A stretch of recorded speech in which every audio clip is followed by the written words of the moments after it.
Sex exists whether you're born male or female, but gender is a social construct.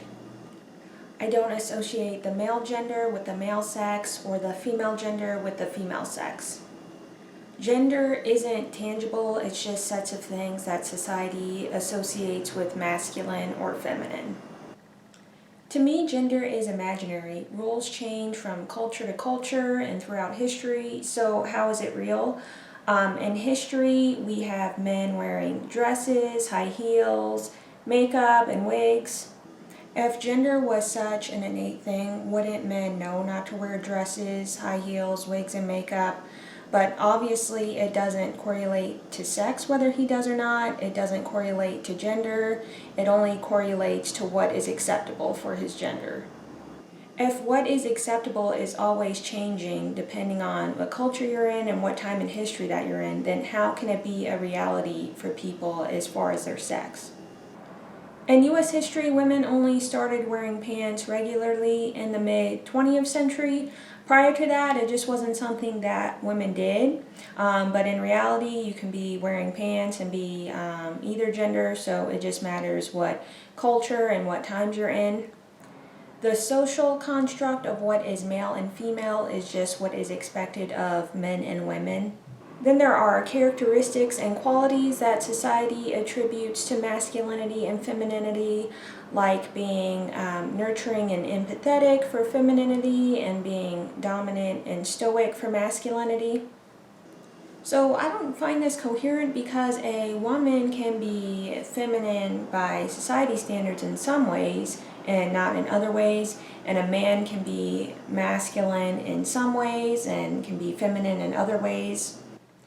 To me, the idea just seems too rigid. As human beings, we're very varied and diverse, and I don't think that individual differences within sex or between sex are best explained by gender. To me, gender is an expression. It's how someone acts, behaves, and presents themselves.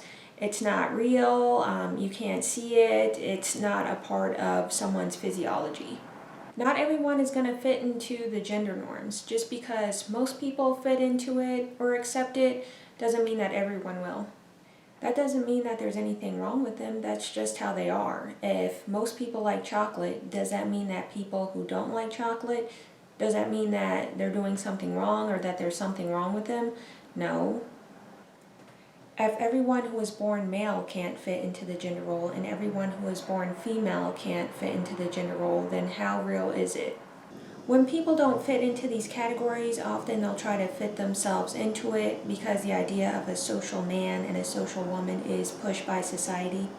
The people who have an issue or complain about people not fitting the gender norm and transgender people and such, they're the same people who push gender norms on people when it's not a part of them, and they kind of push their lifestyle on them, and you're pushing the very thing that makes these people feel like they don't fit into society. And I think that because of these sort of things, they may try to be themselves in a way that society can accept them. That's why I feel like with transgender people, a lot of the time they transition more to fit into the gender norms of society. I think if gender norms help you, you should go and do that. But if it's harmful for some people, why is it needed for them? I think if people were more accepting of gender being a social construct and people being themselves, fitting gender norms or not, we would have less dissension regarding this.